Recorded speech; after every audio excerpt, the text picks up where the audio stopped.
আরে আবরার ভাইয়া তুমি? তোর ভাই কোথায়? তোর যোগ একটু আসতে বল। ভাইয়া ভাইয়া হ্যাঁ লিবি, কি হয়েছে?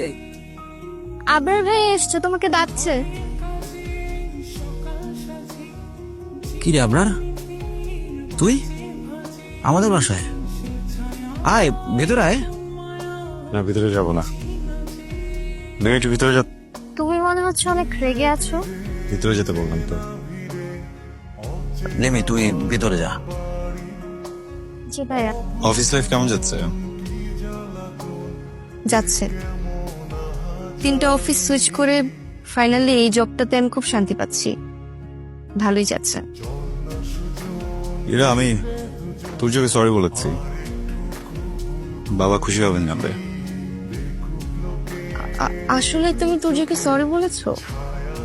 সরি বলার সময় ভেতরে একটু জ্বলন কাজ করছিল, কিন্তু বলে ফেললাম। আবরার, মানুষ সরি বলে ছোট হয় না।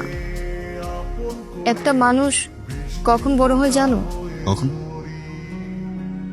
যখন মানুষটা সরি বলতে শিখে।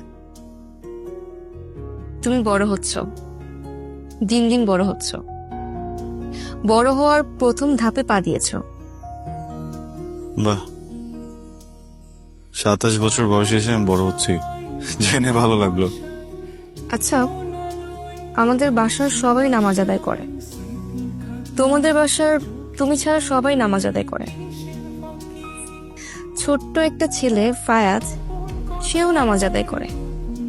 তুমি নামাজ আদায় করো না কেন? করবো করবো বলে করা হচ্ছে না। আমি চেষ্টা করবো এখন থেকে। সাহস করে একদিন 5 ওয়াক্ত নামাজ আদায় করো। নিজেকে নামাজি করার জন্য 1 মাস সময় দাও।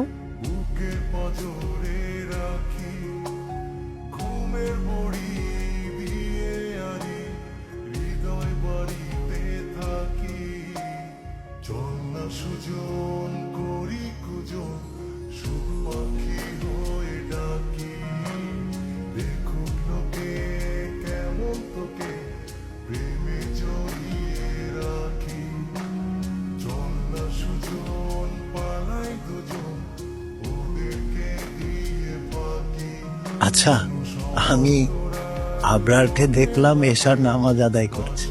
কি বলো, আমাদের আবরার? বাহ, এটা তো খুবই ভালো সংবাদ। তুমি একটু জিজ্ঞাসা করে দেখো তো, ওর আবার কোনো সমস্যা হয়েছে কিনা। তুমি এসব নিয়ে চিন্তা করো না, আমি ওকে জিজ্ঞেস করব। ঠিক আছে, তুমি বসো।